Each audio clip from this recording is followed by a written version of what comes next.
हिला मनावे उमा। देवगुण गुरु बैगा बनके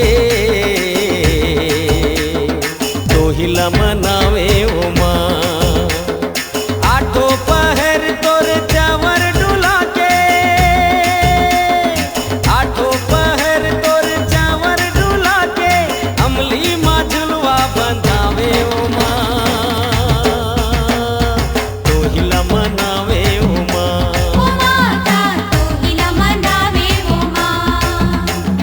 देवगुण गुरु बैगा बनके तो हिला मनावे उमा।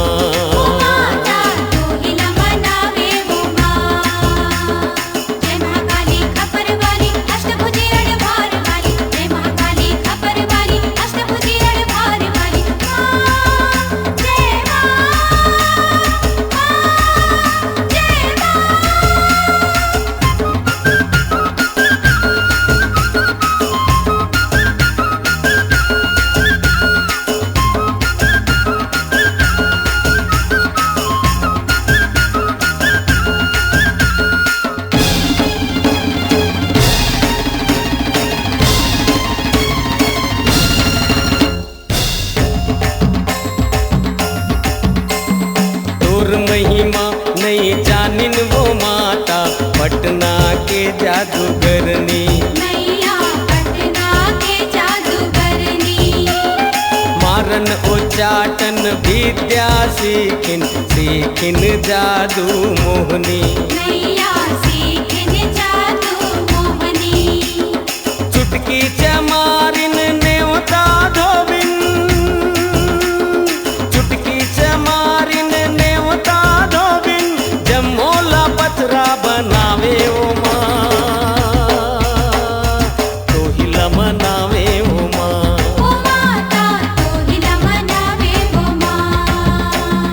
देवगुण गुरु बैगा बनके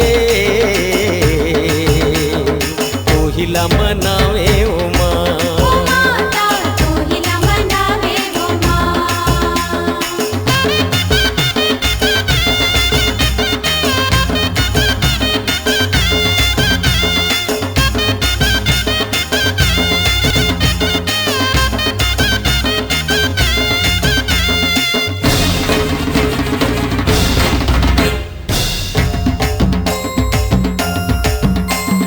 प्रलय सांगला देख के बैगा नींबू काटे छुरी।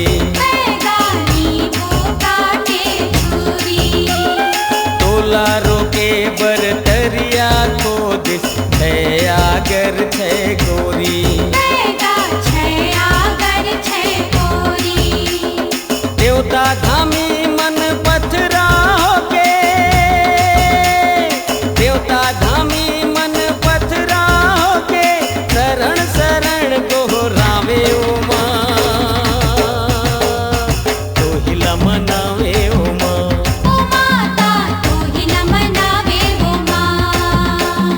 देवगुण गुरु बैगा बनके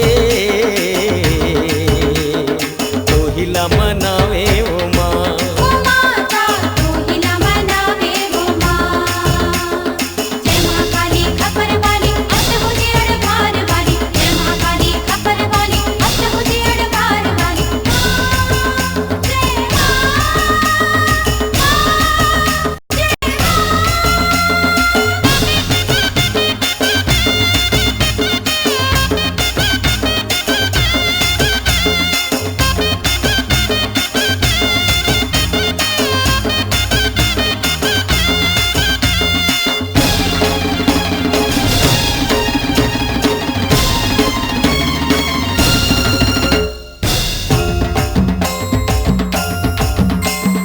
विष्णु रूप में देवगुण गुरु शंकर जिला बलावे।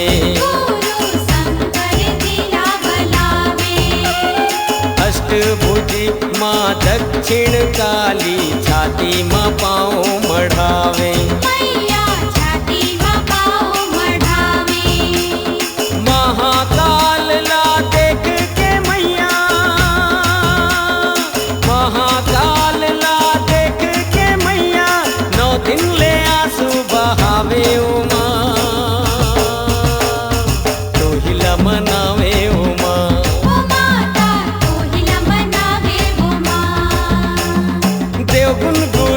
रहेगा बन के।